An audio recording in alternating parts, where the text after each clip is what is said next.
Operation टायगरच्या पार्श्वभूमीवर आदित्य ठाकरे दिल्ली दौऱ्यावर. खासदारांशी काय संवाद साधणार हे पाहणं महत्त्वाचं. आदित्य ठाकरे दिल्ली दौऱ्यात इंडिया आघाडीतल्या नेत्यांच्या भेटी घेणार असल्याची माहिती. दरम्यान पुरस्कारावरून रंगलेल्या राजकीय नाट्याच्या पार्श्वभूमीवर आदित्य ठाकरे शरद पवारांना भेटणार का याकडेही लक्ष. ठाकरेंच्या शिवसेनेचे नेते राजन साळवींनी उपनेतेपदाचा राजीनामा दिला. आज शिंदेंच्या सेनेमध्ये प्रवेश करणार. एकनाथ शिंदे हे आपले पहिल्यापासून गुरु होते. पक्षप्रवेशाआधी त्यांचा आशीर्वाद घेतला.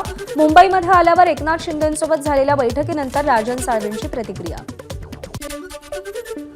विधानसभा निवडणुकीत झालेल्या पराभवाची नैतिक जबाबदारी स्वीकारत राजन साळवींचा उपनेतेपदाचा राजीनामा. संघटना बांधणीच्या अनुषंगाने योग्य न्याय देऊ शकत नसल्याने राजीनामा देत असल्याची भावना.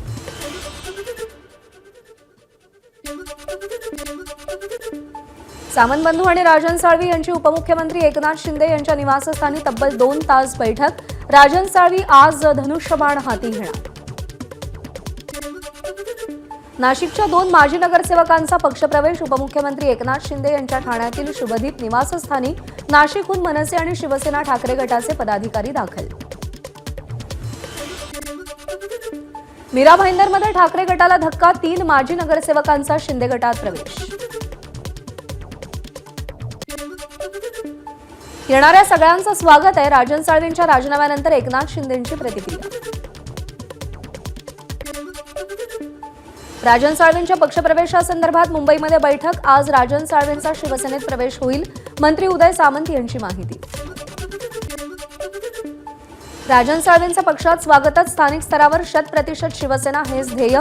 किरण सामंत यांची प्रतिक्रिया. लांजामधील शिंदे शिवसेनेच्या काही कार्यकर्त्यांचा राजन साळवींच्या पक्षप्रवेशाला विरोध. किरण सामंत यांना विश्वासात घेऊन राजन साळवी यांचा प्रवेश झाला पाहिजे अशी कार्यकर्त्यांची मागणी.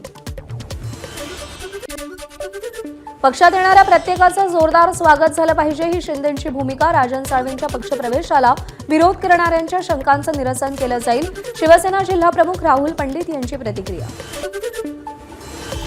कुडाळमधील 9 माजी नगरसेवक आज भाजपमध्ये प्रवेश करणार. यामध्ये 7 काँग्रेसचे तर 7 ठाकरेंचे तर 2 काँग्रेसचे माजी नगरसेवक. भाजपचे कार्याध्यक्ष रवींद्र चव्हाण यांच्या उपस्थितीमध्ये हा प्रवेश होईल.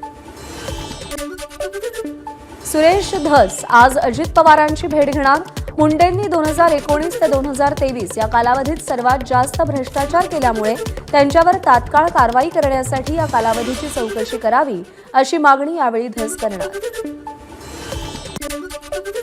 विधानसभा मतदानाच्या दिवशी आपल्याला मारहाण झाली. मात्र कैलास फड आणि त्याच्या मुलावर आका आणि आकाच्या आकामुळेच गुन्हा दाखल झाला नाही. राष्ट्रवादी शरद पवार पक्षाच्या माधव जाधव यांचा आरोप. मारहाण करणारे आकाच्या मुलाचे गुंड म्हणून फिरत होते. माधव जाधव मारहाण प्रकरणी सुरेश धस यांचा आरोप. अपात्र महिलांना लाडकी बहीण योजनेचा लाभ यापुढे मिळणार नाही. मात्र आतापर्यंत जो निधी त्यांना मिळालाय तो निधी त्यांच्याकडून परत घेणार नाही. एका कार्यक्रमात मुख्यमंत्र्यांचं वक्तव्य.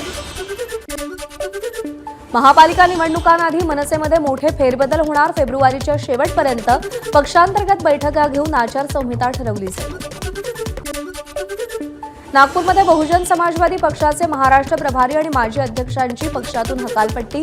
बसपाचे प्रभारी अशोक सिद्धार्थ आणि माजी प्रदेशाध्यक्ष संदीप ताजने यांची पक्षातून हकालपट्टी करण्यात आली आहे. माघी गणेशोत्सव विसर्जनाच्या दिवशी malaडमधील गणेश मंडळांचे कार्यकर्ते आणि पोलिसांमध्ये बाचाबाची. प्लास्टर ऑफ पॅरिसची मूर्ती समुद्रातच विसर्जन करण्यासाठी निघाले असता वाद.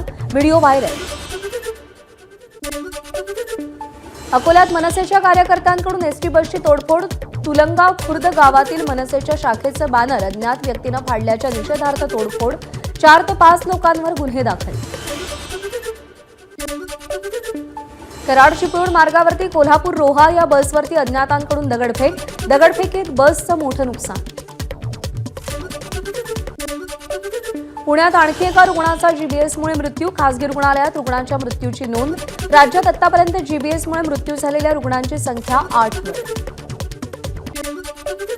छत्रपती शिवाजी महाराज नसते तर भारतात कित्येक पाकिस्तान निर्माण झाले असते. सातारा विद्यापीठातल्या पदवीप्रदान कार्यक्रमात राज्यपाल CP राधाकृष्णन यांचं वक्तव्य.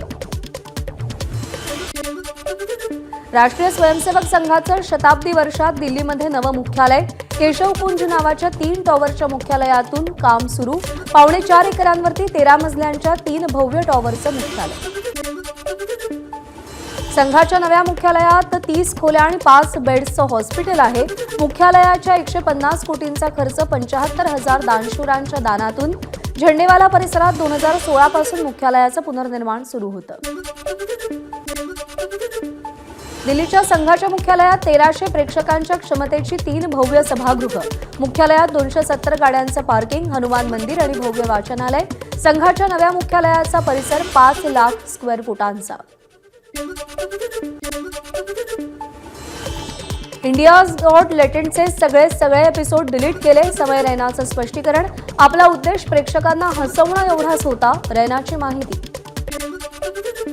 मुंबई पोलिसांसमोर हजर राहण्यासाठी समय रैनानं वेळ मागितला. समय सध्या परदेशात असल्यानं 17 मार्चला मुंबईमध्ये परतणार असल्याची वकिलांची माहिती. तर तपास सुरू झाल्यापासून 14 दिवसात हजर राहण्याच्या पोलिसांच्या सूचना. इंडियाज गॉट लेटेंट प्रकरणी उर्फी जावेद, दीपक कलाल, तन्मय भट्ट आणि राखी सावंतसह आणखी काही जणांना समन्स पाठवलं. या सगळ्यांना जबाब नोंदवण्यासाठी बोलवण्यात आलंय. धीरेंद्र शास्त्री यांची रणवीर अलाहाबादी आणि समय रैना यांच्यावर जोरदार टीका. दोघांनाही माफ करता कामा नये, धीरेंद्र शास्त्रींनी मागणी केली. राज्यातील विविध लोकप्रिय योजनांमुळे सरकारी तिजोरीवर कमालीचा आर्थिक ताण. राज्यातील अर्थसंकल्पात दारूवरचा कर वाढण्याची शक्यता. प्रदूषणकारी प्लास्टिकच्या फुलांवर बंदी का नाही? उच्च न्यायालयाचे केंद्र सरकारला प्रतिज्ञापत्र सादर करण्याचे आदेश. प्लास्टिकच्या फुलांचा पुनर्वापर करता येईल का? केंद्र सरकारला प्रतिज्ञापत्रावर भूमिका स्पष्ट करण्याचे आदेश. गणपतीच्या मूर्ती या शाडूच्याच मातीच्या हव्या. मुंबई महापालिका मार्च महिन्यापासून मोफत माती देणार. 100 रुपयात जागांचं रजिस्ट्रेशन केलं जाईल. ABP माझा, उघडा डोळे बघा नीट.